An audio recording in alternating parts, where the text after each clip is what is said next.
삼국지를 보게 되면 후반부에는 주로 위나라의 사마이하고 청나라의 공명이 싸움을 합니다. 그런데 싸움을 하기만 하면 거의 사마이가 집니다.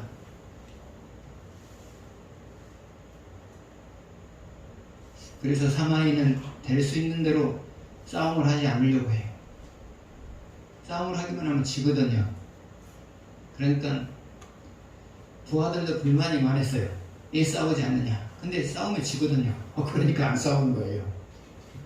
사마이 입장에서는 싸우지 않고 수비를 하는 것이 최선이다, 그런 생각을 했기 때문에 아예 싸우질 않았어요. 그런데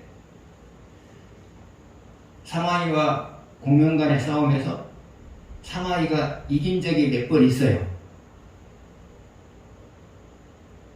그럼 어떻게 해서 이겼느냐? 첫 번째는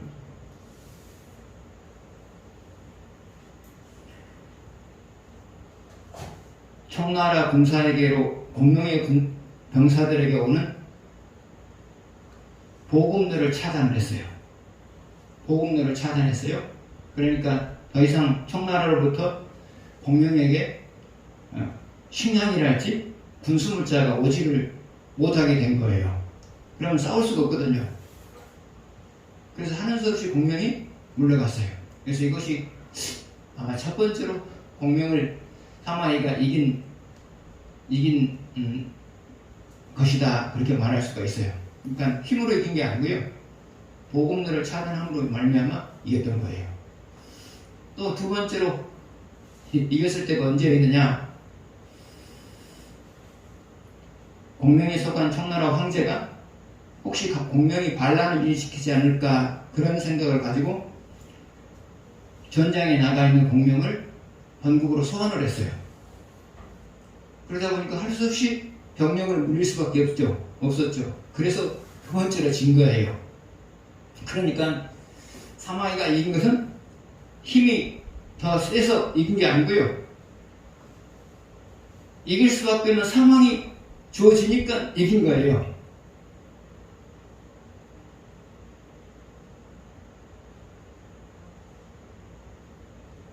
여러분 역시도 마찬가지예요.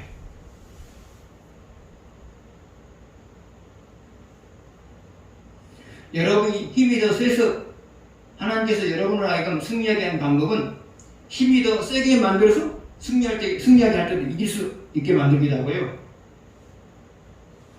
때로는 승리할 수밖에 없는 상황을 만들어줘가지고 이기게 만드는 방법도 있고요. 그래서 하나님이 여러분을 하여금 이기게 하는 방법은 다양해요. 근데 분명한 것은 여러분이 하나님을 정상적으로 섬기고 있는 한 어떤 식으로든지 반드시 이긴다는 사실이에요.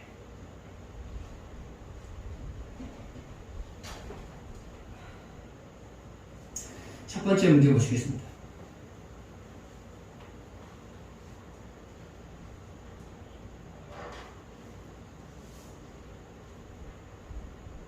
이스라엘이 아람의 지배를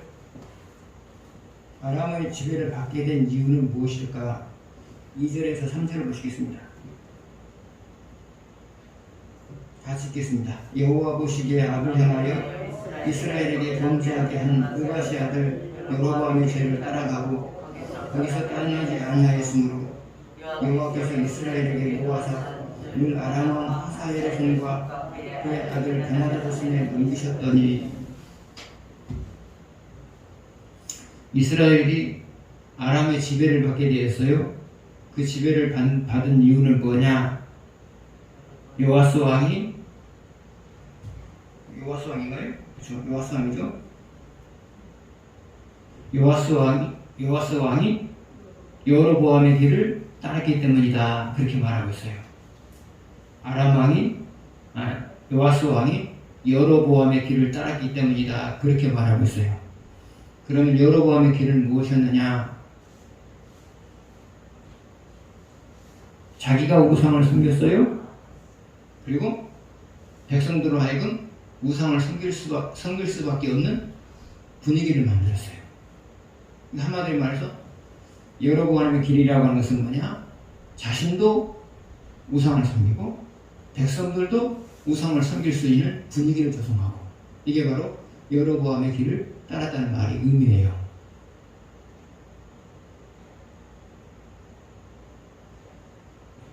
그래서 여로보암의 길을 따랐기 때문에 자신도 우상을 섬기고 백성들도 우상을 섬길 수 있도록 분위기를 조성했기 때문에 하나님이 아람으로 하여금 이스라엘을 지배하게 만들었다 그 말이에요. 여러분 역시도 마찬가지예요. 여러분의 마음속에 하나님보다 귀한 것을 간직한 채 살아가고 있으면 여러분도 무엇인가에 의해서 지배를 당해요. 여러분이 지배를 당하는 종류는 무엇이냐? 첫 번째로는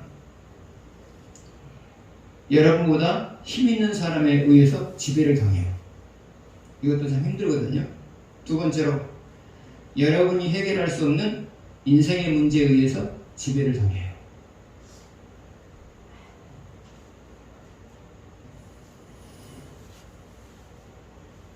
그래서 여러분이 무엇인가에 의해서 지배를 당하고 있다.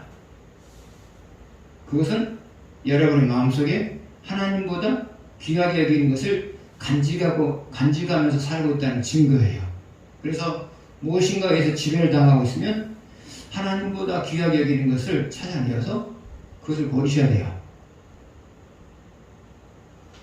그러면 우리에게 있어서 하나님보다 귀하게 여기는 것이라고 하는 것은 뭐냐? 우리에게 있어서 하나님보다 귀하게 여기는 것이라고 하는 것은 뭐냐? 그것은 그것 때문에 반복적으로 죄를 짓고 있는 거예요. 그것 때문에 반복적으로 죄를 짓고 있는 거예요. 여러분, 반복적으로 죄를 짓는 이유가 뭐예요? 그것을 반복적으로 죄를 짓게 하는 그것을 하나님보다도 소중히 여기고 있으니까 여러분들이 그것 때문에 반복적으로 죄를 짓고 있는 거거든요. 그래서 여러분에게 삶 속에 무엇 때문에 반복적으로 죄를 짓고 있다면 그 무엇이 바로 여러분에게서는 우상이죠. 재물 때문에 반복적으로 죄를 짓고 있다면 재물 우상인 거고요. 사람들에게 좋은 평판을 얻기 위해서 반복적으로 죄를 짓고 있다면 명예가 우상인 것이고요. 가족들 때문에 반복적으로 죄를 짓고 있다면 가족이 우상인 거고요. 근데 분명한 것은 여러분의 마음속에 하나님보다 소중하게 여기는 것이 자리 잡고 있으면 하나님은 무엇인가에 의해서 여러분으로 하여금 지배를 당하게 만들어요. 왜 지배를 당하게 만들어요? 그것을 토해내라는 거죠. 하나님보다 소중히 여기는 것을 토해내라는 거죠. 두 번째 보시겠습니다. 이스라엘이 아람의 지배에서 벗어나게 된 이유는 무엇일까? 이스라엘이 아람의 지배에서 벗어나게 된 이유는 무엇일까? 그리고 구원자는 누구일까? 4절 5절 보시겠습니다. 같이 읽겠습니다. 아람 왕이 이스라엘을 학대함으로 여호와 아하스가 여호와께 간구하며 여호와께 들으셨으니 이는 그들이 학대를 받음을 보셨음이라. 여호와께서 이 구원자를 이스라엘에게 주심에 이스라엘 자손이 아람의 자손에게 벗어나 전과 같이 자기 장막에 거하였으나.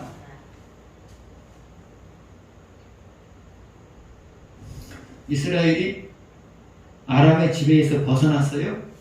벗어난 이유는 뭐라고 말하고 있어요? 여호와 아하스 왕이 하나님께 기도했더라 말이야. 여호와 아하스 왕이 하나님께 기도했더라. 그럼 무슨 기도를 했을까요?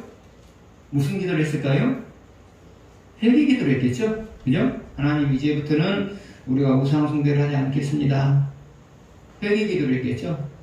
여호와 아하스가 하나님께 기도했어요? 기도했더니 하나님께서 아람의 지배에서 벗어나게 만들었다 그 말이죠. 단순히 하나님 벗어나게 해주세요 그래가지고 벗어나게 만들었을까요? 아니요. 우상 숭배였던 것을 회개하고, 또 백성들도 회개하게 만들고, 그 다음에 그 우상 숭배를 하지 않게 하기 위해서 하나님께서 하나님의 지배에서 벗어나게 만들었다. 그것을 회개하고 회개하고 또 백성들도 회개하게 만들고, 그 다음에 그 우상 숭배를 하지 않게 하기 위해서 하나님께서 하나님의 지배에서 벗어나게 만들었다. 그것을 한 다음에 기도했을 때 들으신 거죠. 그래서 여호와스의 기도는 회개 기도였다. 회개 기도를 했을 때 하나님께서 아람의 지배로부터 벗어나게 만들었다 그 말이죠. 여러분 역시도 마찬가지예요. 무엇에 의해서 무엇이 사람이든지 인생의 문제든지 그것에 의해서 지배를 당하고 있어요. 지배를 당하고 있을 때 벗어날 수 있는 길은 뭐냐?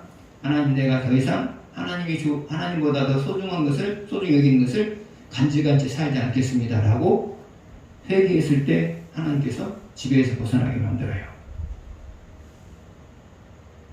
여러분이 온전한 회개를 했을 때 마음이 평안해지죠. 그래서 왜 그러냐? 내가 너 이제는 벗어나게 만들겠다. 그 사인이 바로 평안함이죠. 그런데 여기 구원자라는 말이 나와요. 구원자를 보내요. 구원자를 보내어서 벗어나게 만들었다. 아람의 집에서 벗어나게 만들었다. 그랬단 말이죠. 그럼 여기서 구원자는 누구일까요? 지금 알 수가 없어요. 누구라고 말을 안 했기 때문에 여기서 구원자가 누구인지 알 수가 없어요. 그렇다고 하나님이라고 말할 수 없잖아요. 하나님을 보냈다 그 말은 안 맞잖아요. 그죠? 여기서 구원자를 보냈다, 하나님이 하나님을 보냈다 그러면 말이 안 맞잖아요. 그래서 이 구원자는 따로 있단 말이죠. 근데 성경에서는 누군지 밝히지 않고 있어요. 그러나 이제 역사의 기록을 보게 되면 이때 구원자가 누구냐? 아수르 왕이었다 그렇게 말하고 있어요. 아수르 왕이었다.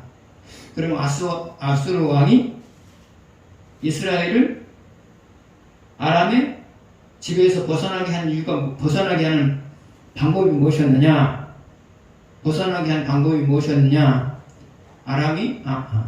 아수르 왕이 아람을 침공했어요. 아수르 왕이 아람을 침공하니까 더 이상 아람은 이스라엘을 지배할 만한 여력이 없어요. 그래서 이제 아람 손아귀에서 벗어난 거예요. 이스라엘이요. 그래서 구원자는 누구였느냐? 아수르 왕이었어요. 근데 구원자를 세우신 분이 누구예요? 하나님이시죠. 그래서 하나님이 이스라엘을 구원하시는 방법은 두 가지였어요. 하나는 이스라엘을 보다 강하게 만들었어요. 적보다 보다 강하게 만들어서 구원하는 경우가 있었어요. 사사기에 보게 되면 그러죠. 사사들을 일으켜가지고 적보다 더 강하게 만들어서 구원하는 그런 경우가 있었죠. 주로 사사기 보게 되면 적보다 더 강하게 만들어가지고요, 이스라엘을 더 강하게 만들어가지고요, 이 지배에서 벗어나게 하는 방법이 있었고요. 근데 오늘은 아니죠. 이스라엘을 아람보다 강하게 만들어서 이스라엘을 구원한 것이 아니라 아람의 힘을 뺨으로 인하여서 이스라엘을 구원받게 만든 거죠. 하나님이 여러분보다 힘 있는 사람의 지배를 받고 있을 때 그 지배에서 벗어나게 만드는 방법은 두 가지예요. 하나는 나를 지배하는 사람보다 힘이 세게 만들어서 더 강하게 만들어서 구원하는 방법이 있고요. 또 하나는 나를 지배하는 그 사람의 힘을 빼버림으로 인해서 그 사람을 약하게 만들므로 인해서 나를 구원하는 방법이 있죠. 그래서 하나님의 방법은 주로 두 가지예요. 나를 강하게 만들거나 상대 힘을 빼버리거나.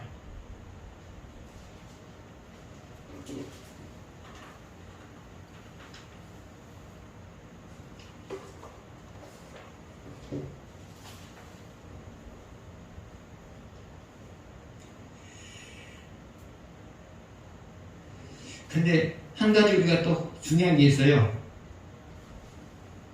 하나님께 우리가 하나님보다 소중하게 여겼던 것들을 회개했을 때 우리를 지배로부터 벗어나게 만들 뿐만 아니라요, 더 나아가서는 앞으로는 환경을 지배하면서 사람을 지배하면서 환경을 지배하면서 살 수 있도록 그렇게 우리를 바꿔놔요. 나보다 힘 있는 사람을 지배하면서 내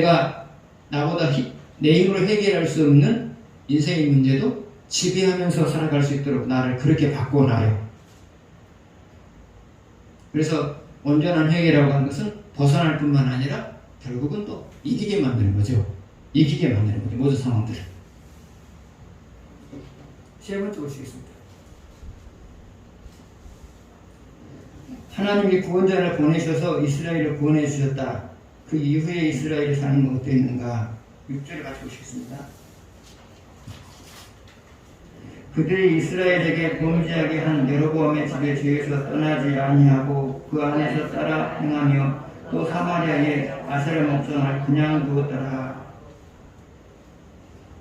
하나님이 구원자를 보내셔서 구원자인 아수르를 보내셔서 이스라엘을 아람의 지배로부터 벗어나게 만들었어요. 근데 언제 그렇게 하셨어요? 여호와스를 비롯하 이스라엘 왕을 비롯하여서 백성들이 우상 숭배를 그쳤을 때였죠. 근데 이제 이스라엘이 아람의 지배로부터 벗어난 직후에 삶은 어떠했어요? 다시 옛생활로 돌아간 거죠. 다시 옛생활로 돌아간 거죠. 그래서 여러분 역시도 마찬가지예요. 온전히 회개했어요. 그래서 지배에서 벗어났어요. 지배에서 벗어난 다음에 여러분 취할 수 있는 행동은 둘 중에 하나예요. 둘 중에 하나예요. 하나는 뭐예요? 옛생활로 돌아가는 거고요. 또 하나는 하나님께로 돌아간 상태를 계속해서 유지하는 거고요. 하나님께로 돌아간 상태를 계속해서 유지하는 거고요. 근데 여러분, 우리에게는 두 가지가 다 있죠? 우리에게 이 두 가지가 다 있어요. 집에서 벗어나게 되면 머지않아서 옛생활로 돌아가 볼 수도 있고요. 돌아가는 경우도 있었고요. 우리 삶 속에 옛생활로 돌아가 버린 경우도 있고요. 아니면 또 계속해서 하나님께로 돌아간 상태를 유지하려고 노력할 때도 있었고요. 그래서 이 두 가지는 우리 삶 속에 있을 수 있는 일이다. 그렇게 생각하시면 돼요. 있을 수 있는 일이다.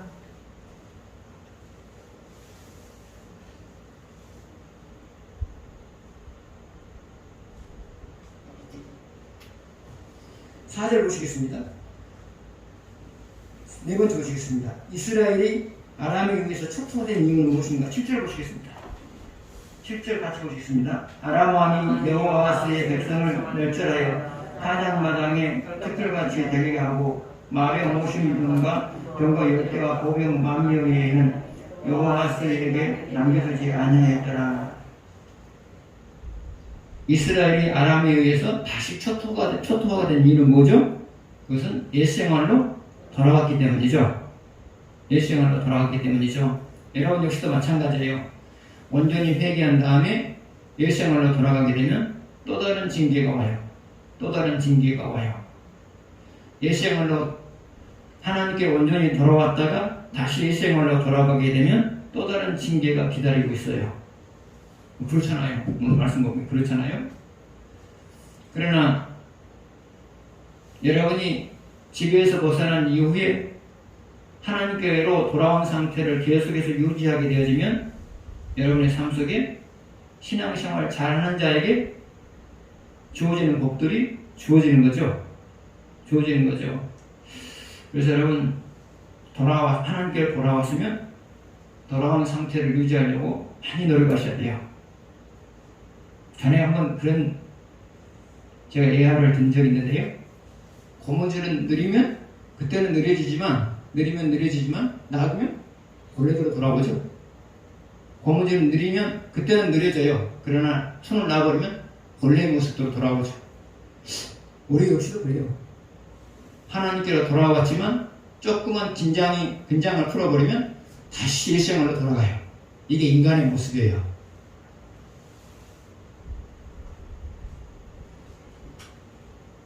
다섯 번째 보시겠습니다.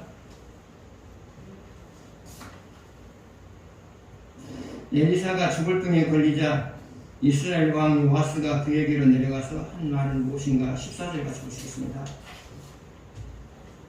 같이 읽겠습니다. 엘리사가 죽을 병에 걸려 이스라엘 왕 요아스가 그에게로 내려가 자기 얼굴에 눈물을 흘리며 이르되 내 아버지여 이스라엘의 병과 마병이여 하며. 자, 이제 엘리사가 죽게 되었어요. 그때 요아스가 엘리사를 찾아갔어요. 그때 한 말이 뭐죠? 내 아버지여 이스라엘의 마병이여 이스라엘의 병거여. 이 말을 한 이유가 뭘까요? 엘리사는 이스라엘에게 있어서 선한 영향을 끼친 위대한 사람이었다. 이스라엘에게 선한 영향을 끼친 위대한 사람이었다. 그것을 말하는 거죠.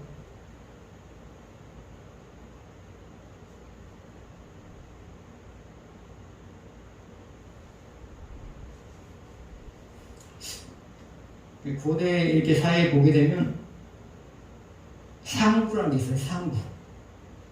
상부요. 상부라고 하는 제도가 있어요.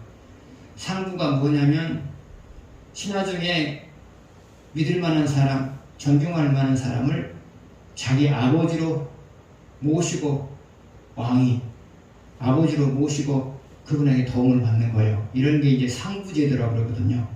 상부제도라고 그러거든요. 내 아버지가 내 아버지. 상부로 모시진 않았지만 여호와스에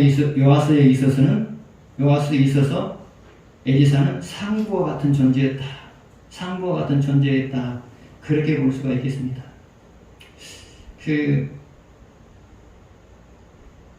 요비가 죽으면서 죽을 때 이제 아들하고 공명을 불러요.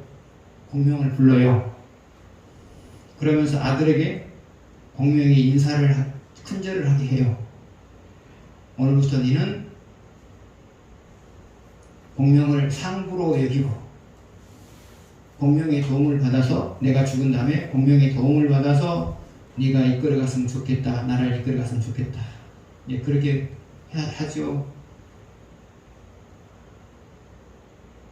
그래서 요비의 아들은 요비의 아들 유서는 공명을 상부로 모시고 그리고 이제 국정을 이끌어가요. 그리고 국정을 이끌어가요. 근데 뭐 오늘 설교가 약간 좀 각도가 다른 내용입니다만은 요비가 아들 유선에게 공명이 큰절을 하라고 할 때 상부 예를 갖추려고 할 때 공명이 울어요. 왜 우냐? 그것을 무엇을 의미함을 알기 때문에 그래요. 그것을 무엇을 의미함을 알기 때문에 그래요. 왜요? 공명을 상부로 모시지 않으면 잘못하면 죽을 가능성이 있거든요. 아들이요. 죽을 가능성이 있거든요. 물론 공명이 그런 사람이 아니에요. 근데 상부로 왕과 신하를 상부로 맺는 것은 아들을 살리기 위한 보육지책이었어요. 공명은 이것을 알기 때문에 울지요. 이것을 알기 때문에 울지요. 유비의 마음을 알기 때문에. 아무튼 상부가 그런 거예요. 상부가. 아무튼 요아스에게 있어서 엘리사는 상부와 같은 존재였고 요아스만 그랬겠어요? 이스라엘 왕들에게 있어서 엘리사는 상부와 같은 존재였다. 상부와 같은 존재였다.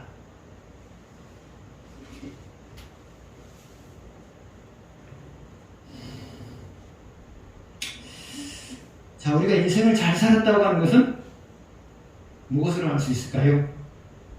내가 죽으려고 하는 그 순간에 나의 죽음에 대해서 아쉬워하는 사람들이 얼마나 되느냐? 내가 죽으려고 할 때 내 죽음에 대해서 아쉬워하는 사람들이 얼마나 되느냐? 그것이 바로 그 사람 인생을 잘 산 정도이죠. 인생을 잘 산 정도이죠. 하나님도 여러분 인생을 평가할 때 그럴 거예요. 네가 죽었을 때 네 죽음에 대해서 마음 아파할 사람들이 몇 사람이 되는가? 우리가 죽었을 때 우리 죽음에 대해서 마음 아파하는 사람 몇 사람이 될까? 그것을 보시면서 하나님도 네가 참 인생을 잘 살았다. 네가 인생을 잘못 살았다. 그렇게 말할 것 같고요. 주변 사람들도 당신은 참 인생을 잘 살다 갑니다. 잘못 살다 갑니다. 그렇게 말할 것 같고요. 엘리사 인생을 잘 살았어요. 인생을 잘 살았어요. 많은 사람에게 선한 영향을 줬잖아요. 여러분도 임종하는 그 순간에 수많은 사람들이 더 살았으면 좋겠다. 참 귀한 사람이 간다. 그런 말을 할 수 있는 여러분이 되었으면 좋겠습니다. 6번째.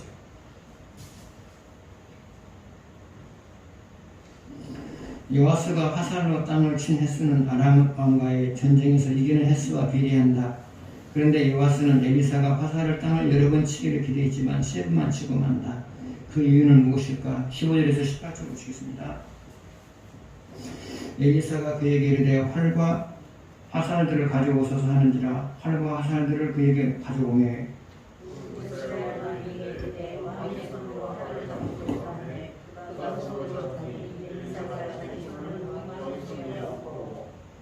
이르되 동쪽 창을 여소서 하여 곧 열매 엘리사가 이르소서 쏘소서 하는지라. 곧 쏘매 엘리사가 이르되 이는 여호와를 위한 구원의 화살 곧 아람에 대한 구원의 화살이니 왕이 아람 사람들을 멸절하도록 아벡에서 치리이다 하니라. 화살들을 잡으소서. 곧 지금에 엘리사가 또 이스라엘 왕에게 이르되 땅을 주소서 하는지라. 이에 3번 치고 그친지라. 19절 하나님의 사람이 여호와 이르되 왕이 대에서 번칠 것이니이다. 그리하였다면 왕이 아람을 진멸하기까지 쳤으리이다. 그런즉 이제 왕이 아람을 3번만 치리이다 하니라. 그러니까 오늘 방금 15절에서 19절 내용을 보게 되면 요아스 왕이 화살로 땅을 친 햇수는 아람과의 싸움에서 이기는 햇수와 비례한 거죠. 그래서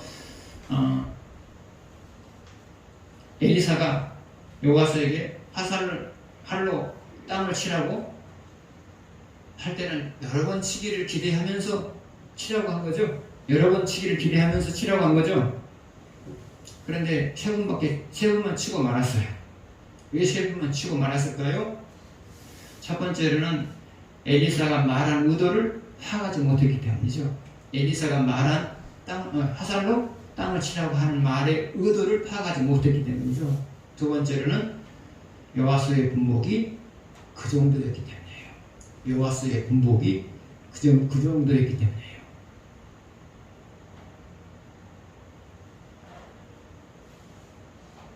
만약에 요아스의 분복이 6번 칠 수 있는 분복이었다면 하나님께서 6번 치게 만들었을 거예요. 그러나 요아스의 분복은 3번 이길 수 있는 분복밖에 안 돼요. 그러니까 하나님께서 3번만 치게 만든 거죠. 사람의 마음을 다스리는 분은 결국은 하나님이시죠. 그래서